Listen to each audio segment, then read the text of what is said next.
Mm-mm. Oke, buat Z, di kesempatan ini kita akan bedah LinkedIn ya.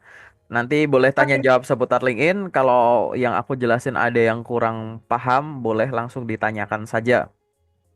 Sini aku akan display LinkedIn-mu. Oke, oke. secara umum, LinkedIn-nya udah bagus ya. Oke, secara umum LinkedIn-nya udah bagus. Aku pengen ngelengkapin aja basic-basicnya biar nanti kalau mau ada improvisasi, tahu ya ke arah mananya. Akun LinkedIn itu akan bermanfaat jika dia sudah memenuhi tiga hal. Yang pertama itu adalah info profilnya itu lengkap. Lengkap ini minimal sama dengan isi CV dan dokumen pendukung. Pastikan kalau kamu mau ngelamar kerja khususnya, isi CV pastikan udah ditulis di sini semua. Kalau CV terbatas oleh halamannya, kalau LinkedIn dia tidak ada batasan halaman. Dia pembatasnya hanya berapa karakter yang diizinkan tiap section. Pastikan dari banner sampai yang nanti paling bawah sudah terisi dengan lengkap. Yang kedua, selain info profilnya lengkap, yang kedua itu adalah teman kamu tuh banyak, koneksinya itu banyak. Nah, koneksi itu nanti hubungannya sama yang ada di sini. Oke. Dan yang ketiga adalah aktivitasnya banyak. Aktivitas itu nanti berkaitan dengan yang ada di bagian activity yang di bawah. Nah, yang di sini nih ya, activity ini atau aktivitas-aktivitas lain. Nah, ketiganya ini harus yang kuat dulu. Itu adalah basic minimum biar akunmu itu bermanfaat dalam tanda kutip ya. Bisa bekerja sesuai dengan yang kamu pengen. Walaupun nanti ada faktor lain, misalkan dibikin premium gitu. Tapi ini yang basic-basic dulu cara gratisannya. Kita lihat dari atas paling bawah ke bawah gitu ya. Pertama dari banner. Dari sisi bannernya menurutku ini udah oke. Jadi di sini kamu ngilangin desain di belakangnya foto ini karena akan ketutup sama foto. Di sini ada sosial media dan platformmu. Nggak ada alamat lengkap, nggak ada nomor telepon. Jadi udah oke. Terus ini Mm-mm. adalah profesi-profesi yang kamu incar dan backgroundmu itu sesuai dengan yang ada di headline ini ya. Oke, udah oke. Mm-mm. Untuk banner udah oke. Kemudian foto profil menurutku udah oke juga, udah profesional. Kalaupun misalkan nanti mau digedein dikit nggak masalah. Yang penting kepala tidak atau hijab ini nggak kepotong frame gitu ya. Itu juga boleh gitu kalau mau di zoom in lagi. Tapi kayak gini juga udah oke. Turun ke bawah lagi, di sini ada koneksi, koneksi ada Mm-mm. follower gitu. Jumlah koneksi sama jumlah follower tuh biasanya nggak beda jauh. Berarti karena followermu 2.200, koneksinya juga sekitar 2.200-an dan itu udah bagus. Yang harus kamu lakukan sekarang adalah gimana caranya koneksi itu ditambah terus. Jadi LinkedIn itu cara berteman itu di LinkedIn itu ada dua. Ada yang caranya itu mengikuti, mengikuti atau follow. Ada yang caranya itu terhubung, terhubung atau connect kayak gitu. Pada saat kamu connect ke orang, maka dia akan nambah koneksi di sini kalau di ACC. Pada saat kamu follow ke orang, maka di akunnya orangnya akan muncul berapa followernya. Perbedaan koneksi sama follow itu ada, misalkan gini, follow ini dia itu tidak terbatas, bisa kamu lakukan setiap hari sebanyak mungkin, klik follow-follow kayak begini. Tapi kalau koneksi dia Mm-mm. ada batasnya antara 0 sampai 30 ribu akun saja. Nah, akunmu ada di angka 2.000. 30 ribu akun ini kan kalau 1%-nya itu 300. Berarti yang kamu lakukan itu sekitar berapa? Berarti 300 kali apa? 6, 6 koma sekian, 6 hampir 7% gitu. Ah, berarti apa? Dari 100% kuota kamu baru katakanlah 6,6% dari 100% Mm-mm. gitu kan. Berarti masih sedikit sekali nih gitu. Maka kamu harus connect ke orang baru. Connect ke orang baru bebas nggak bebas kayak gini. Cuman tadi dia batas koneksinya 30 ribu. Artinya akunmu masih bisa menampung orang banyak karena masih jauh ya kan. Tapi di Iya. LinkedIn itu kamu cuma diizinkan mengirim koneksi itu maksimal antara 100 sampai 200 permintaan. Jadi ngeklik connect ini tuh per minggu cuma 100 sampai 200. Mm-mm. Artinya setiap minggu kamu harus ngabisin kuota kamu klik connect. Karena koneksi itu Mm-mm. nanti tiap minggu misalkan ini 100 ya, kita sebut angka bulat aja. Kamu ngeklik 100, habis 100 nanti ada yang namanya weekly invitation limit. Jadi batasan permohonan koneksi. Kita ngirimkan tuh ada batasannya. Kalau pop up itu udah muncul, kamu nggak bisa connect gitu. Nanti tunggu minggu depan. Minggu depan biasanya Senin jam 9 jam 10 pagi itu udah mulai lagi. Tapi itu sistemnya bukan akumulasi. Tapi kayak ngefullin lagi. Hmm. Misalkan ibaratnya kamu per minggu kuotanya 100 sebotol, kamu per minggu sebotol. Baru Heeh. baru kamu minum setengahnya. Nah, minggu depan Mhm. kuotamu bukan 1,5 botol, tetap 1 botol lagi. Kayak gitu. Oke. Jadi Sip, jadi sip. sistemnya nggak diakumulasi gitu, sehingga kamu harus ngirim. Tapi kalau meng-ACC permohonan koneksi itu juga tak terbatas. Batasnya cuma di 30 ribunya ini. Tapi kalau ngirim maksimal kamu bisa cuma 100 sampai 200 tergantung nanti akunmu ini di ACC-nya berapa gitu. Nah, di situ akhirnya kamu harus mikirin, oh berarti koneksiku masih 6,6, artinya aku bisa connect ke siapapun. Nah, tapi sekarang fokusin aja dulu komposisinya. Katakanlah ini komposisi kamu ngirim koneksi gitu kan. Katakanlah ini 100%-nya. Mau kayak gimana porsi terbesarmu? Aku biasanya akan menyarankan membagi menjadi tiga, ya. Ada tiga klaster utama lah yang bisa kamu lakukan di sini, yang dijadikan fokus kamu kayak gitu ya. Ada tiga kelompok orang yang bisa kamu minta koneksinya. Kelompok yang pertama ini adalah HR. Jadi silahkan kamu connect ke HR sebanyak mungkin gitu. Nanti caranya bisa nyari di kolom pencarian sini, nanti aku praktekin ya contoh nyari HR, atau nanti di menu network sini cari yang jadi recruiter atau HR. Itu bisa ditemukan. Yang kedua, cari orang yang dia itu bisa kita sebut sebagai calon user. Misalkan kamu lagi pengen ngelamar kerja posisi staff finance, maka kamu cari orang yang sekarang sedang bekerja sebagai supervisor finance, asisten manager finance, direktur finance, manager finance gitu. Bener-bener orang-orang yang sudah ada di posisi itu. Dan yang ketiga, kamu bisa connect ke sesama job seeker. Jadi orang-orang yang ada lingkaran hijaunya. Kenapa ke sesama job seeker? Karena cepat lambat sesama job seeker ini akan dapat kerja. Nah, kita nggak tahu nih yang dapat kerja duluan kamu atau mereka. Anggap aja mereka dapat kerja duluan, nanti kamu udah punya network dulu sama orang-orang ini bahkan sebelum dia kerja. Cara simpelnya misalkan kamu connect ke mahasiswa psikologi, itu cepat lambat jadi HRD semua itu. Kan kayak gitu, ya kan? Atau kamu nih misalkan pengen jadi misalkan pengen jadi staff finance tadi. Ada orang yang sebenarnya backgroundnya tuh ya accounting atau mantan staff finance juga. Connect aja. Kalau misalkan dia yang dapat kerja duluan, kamu udah dapat info dari dia. Karena seringkali orang akan gampang ACC permintaan koneksi saat masih jadi job seeker. Kalau udah jadi nggak jadi job seeker, biasanya minta ACC-nya lama tuh. Mungkin karena akunnya nggak aktif dan sejenisnya kayak gitu. Nah, komposisi ini yang harus kamu pikirkan nanti. Oke? Paham ya? Jadi dari sisi koneksi itu semacam itu. Kalau di sini perbedaannya yang lain adalah kalau follow itu tidak langsung connect, tapi kalau connect itu otomatis follow. Jadi dengan kamu ngeklik koneksi ke sini, ngeklik connect ke orang ini ibaratnya, maka di saat itu juga kamu follow akun dia. Walaupun dia belum ACC, tapi dia bikin postingan, kamu akan tetap terpapar sama postingannya dia. Tinggal belum gitu. Tapi kalau kamu cuma follow, kamu nggak connect. Kalau nggak connect biasanya apa? Kamu nggak bisa asal ngirim pesan, pesan DM gitu, ya kan? Kecuali premium gitu. Kamu nggak bisa DM orangnya gitu. Nah ini, karena kamu misalkan anggap aja jadi seorang job seeker atau akunnya masih kecil, fokus aja ke connect ini dulu. Karena dia yang terbatas. Karena dia itu berbatas gitu ya. Paham ya? Oke. Kita lanjut pelan-pelan ke bawah. Itu koneksi. Di bagian experience. Oh, ini experience kamu udah bagus nih. Di sini kamu udah memasukkan pengalaman kamu. Ada beberapa saran yang pengen aku masukin. Yang pertama itu adalah pada saat memasukkan experience di sini, pastikan uraian tanggung jawabnya ini memang benar-benar tanggung jawab yang udah maksimal gitu. Jangan pendek-pendek dijabarin nggak apa-apa. Makin dijabarin, makin banyak kata-kata kunci yang akan nongol gitu ya, yang akan muncul di akunmu itu.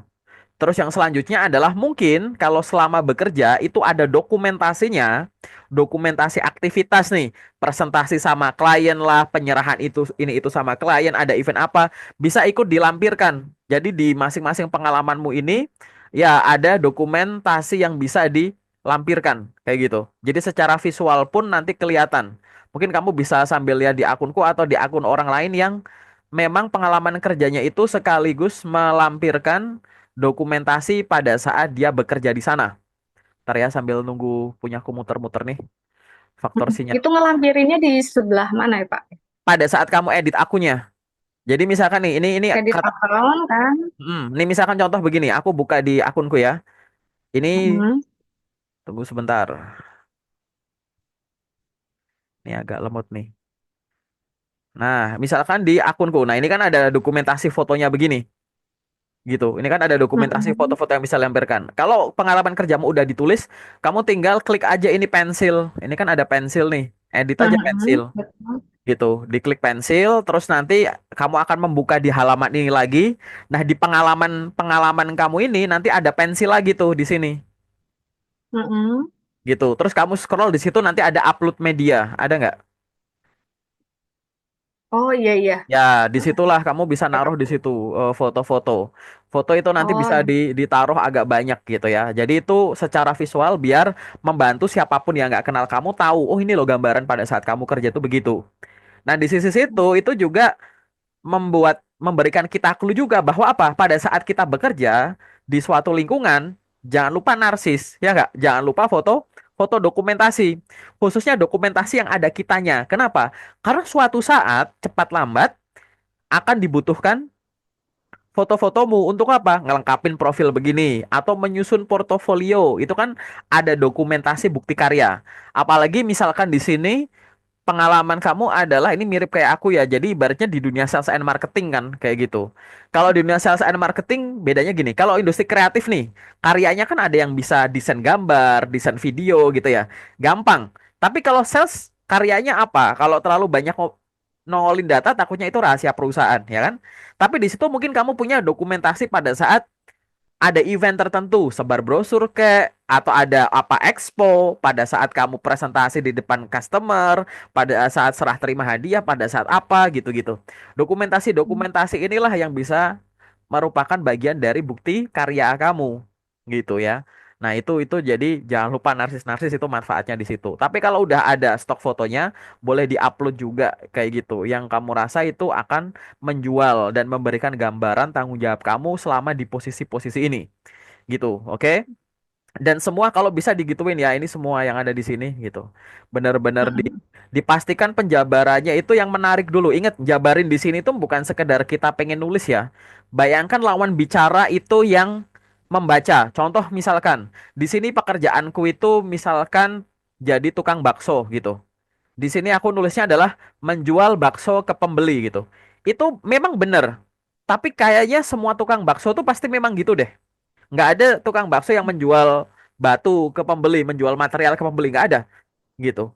Tapi akhirnya kamu harus mikir, aku harus nulis gimana yang aku itu sebenarnya cuma mau menyampaikan aku juga berjualan bakso ke pembeli, tapi lebih menarik ke orang yang membacanya. Apa bedanya tukang bakso aku sama tukang bakso lain? Oh, ternyata aku sehari bisa ngabisin banyak ngabisin banyak mangkuk. Ya udah sampaikan saja.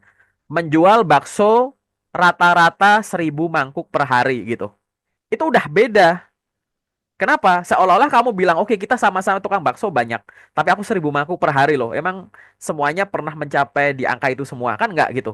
Nah hal-hal semacam ini gitu. Misalkan kamu jabatannya bukan staff, misalkan jadi manajer, terus kamu memimpin seorang staff, ada banyak staff, ada tim. Nah jangan sampai lupa penjabaran di sini ya. Contoh misalkan sales manager gitu kan. Maka penjabaran di LinkedIn, termasuk penjabaran di CV, itu harus menunjukkan dari sisi fungsionalmu itu, fungsimu itu sales. Tapi secara struktural kamu manager. Maka deskripsi di sini jangan sampai deskripsi staff. Paham nggak? Gitu.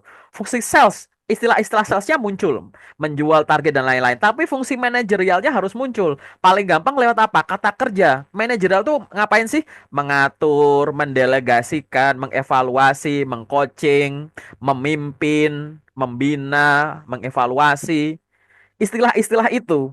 Nah, ini jangan sampai lupa nanti kalau penjabaran soal yang manajerial. Aku sering mereview LinkedIn atau CV orang, jabatannya itu misalkan contohnya sales manager, tapi deskripsinya sales staff. Paham ya gitu. Menjual produk ke sini. Loh, yang menjual bukan kamu, anggota timmu kan, kayak gitu. Maka di situ harus dijabarkan misalkan memimpin tim sales untuk atau memimpin tim sales yang terdiri dari 15 staff sales motoris misalkan untuk menjual produk A, B, C, D, E, F, G di area Jabodetabek misalkan gitu. Jadi kegambar gitu. Fungsimu di sini tuh fungsi manajerialnya tuh muncul. Paham ya? Gitu. Kalau ini kan tetap level staff. Nah, kalau level staff ngebayanginya adalah apa bedanya aku sama orang-orang lain ya? Gitu dulu, langsung bayanginnya ke situ. Tapi kalau strukturnya di sini bukan staff, manager, asisten manager, supervisor, maka di situ secara struktural juga kamu harus pikirin gitu. Fungsi-fungsi kepemimpinanku mana? Setelah itu baru sudut pandangnya sales. Oke, yang jadi sales manager banyak nih. Tapi bedanya aku sama yang lain apa ya? Oh, aku membina juga, aku mengevaluasi, aku mendelegasikan, aku memimpin ini dan lain-lain. Ya, jadi intinya itu ya aku mau ingetin karena jabatan kamu di sini ada yang levelnya staff, ada yang fungsinya cukup ke manajerial kayak gitu. Jadi deskripsi secara manajerial jangan sampai lupa gitu kan. Develop and execute for customer relationship in assigned area. Memang ya ada jabatan manager itu yang nggak punya anggota tim, account manager gitu misalkan contohnya. Account manager tuh nggak punya anak buah tuh biasanya ya kan. Beda misalnya kayak regional manager, sales manager apa. Mungkin kamu punya pimpinan. Nah itu, sorry, kamu jadi pimpinan punya bawahan. Itu juga kamu harus deskripsikan termasuk tanggung jawabmu ke atas. Secara struktural, kamu punya bawahan. Ngapain sama bawahan? Jabarkan. Secara struktural, kamu juga ada atasan. Kamu ngapain ke atasan? Karena yang akan bersinggungan ke atas itu kan lebih ke manajernya daripada stafnya. Misalkan membuat evaluasi ini itu, mereport ini itu, yang hubungannya sama ngejar KPI itu. Nah, itu harus dijabarkan di sini. Artinya apa? Aku yakin 100% penjabarannya nggak bakalan sesimpel ini gitu. Jadi nanti dilengkapi. Paham ya? Gitu. Untuk yang lain juga disesuaikan. Baru kalau udah dilengkapi kata-katanya dulu, pastikan semuanya udah. Ini bener-bener udah bener kan ya, nulisnya udah menarik kayak gitu. Baru nanti dimasukin foto-fotonya. Tapi jangan sampai lupa, yang ada di experience ini itu adalah pengembangan dari CV. Jadi pastikan di CV juga semenarik itu. Atau kamu editnya di CV dulu. Pastikan dari CV udah benar, struktural, fungsional, dan lain-lain, bahasanya. Masukin angka-angka. Sekian persen, sekian orang, sekian cabang, sekian rupiah, sekian pieces, sekian kali, sekian orang, sekian meeting. Masukin angka-angka ke dalam pejabaran-pejabaran sini. Kenapa? Yang dijabarkan itu, yang ditulis ini bukan job desk. Tapi yang ditulis itu adalah responsibility. Kalau cuma job desk, orang seprofesi di seluruh dunia sama. Kayak tadi tukang bakso yang ngejual bakso, jual bakso, jual bakso, jual bakso. Sama. Yang ditulis ini bukan job desk, tapi responsibility. Kamu jadi, aku pakai analogi lagi ya. Kamu jadi guru bahasa Inggris, jangan cuma mengajar bahasa Inggris ke siswa, tapi benar-benar dijabarkan. Mengampu atau mengajar bahasa Inggris untuk siswa kelas 10, 11, 12 selama 40 jam per hari gitu. Benar-benar detail di situ. Gitu ya. Jadi angka-angka semacam tadi itu harus dijabarkan. Paham? Paham? Aku agak lama di sini ya, karena jabatan kamu bukan staff. Ini kamu termasuk pro hire nanti kalau misalkan dapat kerjaan ya. Oke, kita lanjut ke bagian bawah ke education. Education di sini udah benar. Education itu boleh pendidikan formal maupun non formal. Oke, kalau masih ada pendidikan yang masih berjalan gimana? Tetap ditulis juga nggak ada masalah. Paham ya? Oke. Kita lanjut ke bagian skill. Ini skill juga bagus, udah ada banyak gitu. Jadi menulis skill di LinkedIn sama kayak yang di CV. Skill itu dibagi jadi dua. Ada namanya skill teknis, ada skill non teknis. Non teknis ini kadang disebut soft skill gitu. Skill teknis itu kita bagi jadi tiga. Ada yang namanya industry knowledge, pengetahuan industri. Ini berkaitan sama bidang-bidang keilmuan atau dunia yang kamu nanti nyemplung di dalamnya. Industry knowledge itu bisa turunan nama mata kuliahmu dan sejenisnya kalau kamu memang kerja sesuai dengan mata kuliah atau sesuai dengan jurusanmu ya atau bidang-bidang yang kamu masuki. Kamu pernah ada di situ berarti kayak ada sales, marketing, customer support, handling complaint, presentation dan sejenisnya kayak gitu. Itu adalah industry knowledge gitu ya.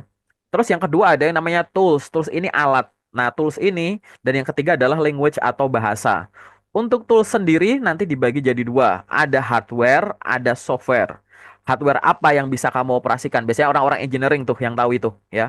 Hardware apa yang bisa dioperasikan dan software apa yang bisa dioperasikan. Baik hardware atau software, kamu boleh jabarkan masing-masing. Mau ditulis namanya saja, nama hardware atau nama softwarenya aja. Microsoft Word, Canva, Microsoft PowerPoint, Accurate, SAP, Zahir gitu cuma nyebut. Atau dengan activity-nya, nah, kegiatannya. Nggak cuma sekedar Microsoft Word. Tapi kamu juga tuliskan membuat ini, menyusun ini, merekap ini gitu. Itu juga boleh. Nulis skill di CV itu aturannya kayak begini. Di LinkedIn juga sama, karena di LinkedIn ini nulis skill ini bisa jumlahnya bisa banyak gitu. Jadi walaupun di CV aku nulisnya semacam ini, pembagiannya di LinkedIn juga sebenarnya sama. Kenapa? Karena setara. Setaranya gini. Di sini aku nulis soft skill. Soft skill di LinkedIn tuh namanya nih interpersonal skill. Kemampuan bahasa, language nih, language. Industry knowledge nih, industry knowledge. Tools di LinkedIn namanya tools and technology gitu. Jadi sama pembagiannya, mau nulis di CV atau nulis di LinkedIn. Tinggal kamu sekarang kalau bingung, ini loh industry knowledge, klik aja di sini biar kamu paham. Oh, customer support, business development, business strategy, business analysis, dan lain finance, budgeting, kayak gitu. Ini kan sales gitu. Ini adalah industry knowledge, paham ya? Gitu. Oh, tools and technology itu apa sih? Lihat aja di sini. Di bagian menu toolsnya gitu. Ada apa? Interpersonal nanti apa? Tools ini apa gitu. Oh, ada Microsoft Excel, ada SAP, bener Power BI. Jadi jangan sampai kamu tulis di sini tapi di CV-mu nggak ada gitu, ya kan? Interpersonal ini bisa soft skill, oh supervisory skill, problem solving, analytical, public speaking kayak gitu. Ini ditulis semua di sini, termasuk languages ini. Oh English ya udah bahasa Indonesia juga kamu mau tulis juga nggak masalah gitu ya. Nah itu adalah bagian skill. Skill ini termasuk salah satu bagian yang sangat penting ya di CV-mu ini, sorry, LinkedIn-mu ini. Kenapa? Anggap aja LinkedIn ini CV digital. Kenapa kok tadi dari banner atas sampai paling bawah harus dilengkapi? Karena gini contohnya. Misalkan kamu saat ini pengen nyari kerja jadi seorang customer service nih, misalkan di sini ya. Atau aku asal aja misalkan ini personal assistant. Aku copy ya ini di sini ya. Aku copy. Terus aku cari di kolom pencarian. Ini anggap aja aku HR yang lagi nyari orang. Aku pengen nyari personal assistant gitu. Aku enter begini. Maka di sini akan muncul, nah kayak gini kan. Terus aku pilih di bagian people. People-nya itu aku klik. Kemudian location-nya ini ada 697.000 akun dengan status personal assistant. Nah, sekarang kamu nyari location-nya yang di mana? Indonesia misalkan. Karena kamu nyari loker personal assistant di Indonesia. Ternyata dari 600 sekian tadi itu udah ada 29.000 akun dengan status personal assistant. Baik dia yang masih bekerja atau sedang mencari kerja. Tapi di sini kenapa kok headline tadi dilengkapi terus info profil dari atas sampai bawah harus diisi? Karena kamu lihat di sini. Begitu aku masukin tulisan personal assistant, dia akan ngedetek akun-akun yang di headline-nya ada personal asistennya tuh gitu. Akan ngebaca bagian headline dulu. Tapi bukan itu bagian yang satu-satunya walaupun itu yang dibaca pertama. Kenapa? Karena sebenarnya kamu bisa lihat lebih detail nih. Current personal assistant. Berarti pengalaman kerjanya saat ini kebaca juga kan bagian pengalaman kerjanya. Terus di sini ada bagian lain nggak yang mungkin bisa kedetek? Mungkin ada. Kita lihat dulu akun-akun lain ya. Ini kebetulan masih bagian current-current semua nih di akun-akun ini. Dan nanti akan ada di bagian past pengalaman masa lalu itu juga mungkin ada nih. Ini ada yang nih contohnya ini di bagian past personal assistant. Aduh kecoret. Ya, kelihatan ya. Itu juga Hmm. kedetek. Berarti pengalaman yang harus ditulis di LinkedIn jangan cuma pengalaman kamu sekarang gitu. Terus apa lagi nih? Skills personal assistance. Ya beda dikit sih, tapi skill kedetek gitu, ya nggak? Berarti skill makanya skill-skill yang hubungannya sama kayak gitu bisa ditulisin, dijabarin dari atas sampai bawah nggak boleh hilang kayak gitu. Nah ini adalah contoh pada saat aku berburu orang dengan status personal assistant. Kalau aku HRD, aku lihat kayak begini nyarinya. Oh, ini ada lingkaran hijaunya. Udah aku connect. Aku nggak perlu mikir. Nanti aku tinggal ini orangnya. Oh, ini ada lingkaran hijaunya. Aku akan connect ke orangnya. Kayak gitu. Mungkin contohnya aku HRD yang nggak ada status yang lingkaran ungunya, tapi aku pengen cari manual. Itu sangat mungkin dilakukan kayak gini. Gitu ya. Jadi itu kenapa akun LinkedIn itu dari atas sampai bawah harus dilengkapi. Selanjutnya tadi aku bilang bahwa kamu juga jangan lupa untuk salah. Nah, nyari koneksi sebanyak mungkin. Cari di menu network ini. Menu network ini akan ada rekomendasi-rekomendasi people you may know dengan status apa? Pada saat kamu melengkapi profilmu secara lengkap, maka rekomendasi pertemanan di sini akan berubah, akan disesuaikan dengan akunmu. Mungkin kamu akan di kampusku, akan dikasih rekomendasi teman-teman sekampus. Mungkin nanti kamu akan direkomendasikan apa nih? Recent activity. Mungkin apa lagi nih? Yang sama-sama di Jakarta, lokasinya sama kayak kamu, gitu kan? Apalagi misalkan, mungkin yang tahu YouTube, misalkan kerja di YouTube dan lain-lain, punya pengalaman kerja yang sama, atau punya dari bidang-bidang tertentu atau activity tertentu gitu. Kalau nanti kamu menemukan kayak gini akun-akun perusahaan, di follow aja nggak apa-apa karena dia akan menghasilkan info loker, ya kan? Kalau kayak gini, follow-follow yang kayak gini, ini mungkin influencer-influencer tuh. Boleh kamu follow kalau kamu mau ngikutin kontennya. Tapi ingat, fokus utama kamu adalah connect dulu, ya kan? Kayak gitu. Connect berarti apa? Ah, ini contoh misalkan di sini. Ini ada orang, ada lingkaran ungunya, jelas job seeker. Sorry, HRD. Follow aja, kayak gitu. Jadi misalkan di sini aku follow. Udah gitu. Cari yang di sini see all. Tadi kan kamu fokusnya sama HRD kan. Follow nggak apa-apa, connect nggak apa-apa. Tapi tadi berfokusnya harusnya connect. Kalau connect berarti kamu harus kunjungi akun orangnya terlebih dahulu, kayak gitu. Udah connect. Jadi ini harus buka new tab baru kamu bisa connect ke orangnya gitu. Sambil nanti kamu cari-cari di sebelah sininya. Atau bener-bener cuma murni di scroll ke bawah aja. Terus nanti di bawah sini akan ada akun-akun. Nah, begini, akan ada akun-akun. Kamu juga bisa melihat kalau ada lingkaran ungunya atau di headline-nya ada tulisannya recruiter atau HRD gitu. Nih, HR generalis ini misalkan gini. Tapi dia masih job seeker ya udah cepat lambat mungkin dia jadi HR kali. Connect aja gitu, ya kan? Gitu. Jadi dicari di bawah. Oh, biasanya yang tadi misalkan incaranmu apa? Salah satu ada staff admin, ada personal assistant. Kayaknya orang-orang PR kayak begini mungkin akan jadi PR atau akan jadi personal assistant. Udah connect aja dari sekarang gitu. Nah, hal semacam itu yang bisa kamu coba connect-connect atau ini kayak gini, sesama sesama job seeker gitu. Oh, tadi kamu kan punya pengalaman jadi sales. Ini ada orang marketing, sales and marketing biasa jadi satu. Connect aja sama dia. Barangkali nanti dia jadi iniku. Nah, ini ada nih. Nah, kalau orang udah ada lingkarannya begini, ini kan berarti udah pernah posting. Udah pernah posting loker ya, kayak gitu. Berarti connect saja gitu. Atau di sini ada tulisannya nih, HRGA Manager. Nah, berarti HR juga kan, connect lagi terus kayak gitu. Kamu harus lakukan setiap hari gitu sampai sampai kuota kamu tuh habis gitu. Nih ada expertise, ada advertise ini ada lingkaran-lingkaran ungu gitu. Pokoknya scroll-scroll terus yang ada di sini gitu sih yang harus dilakukan gitu, yang harus diaktifin di akun LinkedInmu. Gitu sih. Nah, sampai di sini ada pertanyaan nggak terkait dengan ngelengkapi dulu aktivitasnya. Jadi secara umum aku kasih kesimpulan dulu ya. Kalau dari akunmu tadi Kalau dari akunmu tadi, dari isi profilnya udah oke, sekarang tinggal perbanyak temennya dulu. Nah, setelah perbanyak temennya, nanti perbanyak aktivitasnya. Aktivitas apa aja sih yang harus dilakukan? Di sini kamu ibaratnya hampir 1 tahun yang lalu ngelakuin aktivitas, ya kan? Aktivitas yang ada di LinkedIn itu ada banyak. Contoh, satu, connect ke orang baru. Dua, follow orang baru, ya kan? Tiga, bikin postingan rutin. Nah, nanti itu di sesi yang lain ya, aku kasih penjelasan yang off the record gitu. Kamu bikin postingan rutin ke akun LinkedInmu ini. Aku pengen kerja sebagai ABCD. Orang-orang yang ada di bidang ABCD itu biasanya posting apa ya? Biar aku tuh dikenal cocok untuk jadi profesi itu.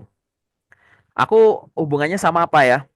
Oh, aku pengen jadi interpreter, aku pengen jadi translator, aku pengen nonjolin kemampuan bahasa Inggrisku. Bikin konten-konten yang kamu banyak ngomong pakai bahasa Inggris, bahasa ini itu. Sampai siapapun yang lihat percaya bahwa kamu jago bahasa Indonesia dan bahasa Inggris misalkan. Nah, nanti sambil kamu ngelamar-ngelamar kerja jadi interpreter atau public relation atau translator, sambil kontenmu selang-seling bahasa Indonesia, bahasa Inggris dengan berbagai topik gitu. Kadang pendidikan, kadang teknologi, sosial, budaya, politik dan lain-lain gitu.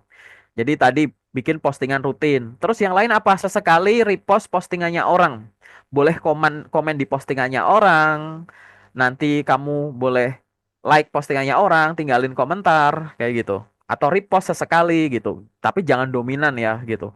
Jangan dominan repost postingannya orang karena balik lagi akunmu dipakai untuk membranding dirimu sendiri. Jadi jangan lebih banyak repostnya daripada postingan pribadinya kayak gitu. Dan itu rutin. Sambil nanti kamu connect-connect ke HRD. Karena nanti kalau udah sering-sering connect ke HRD di home nih kayak di akunku ini di halaman depan, bahkan di home depannya pun nih ada info locker.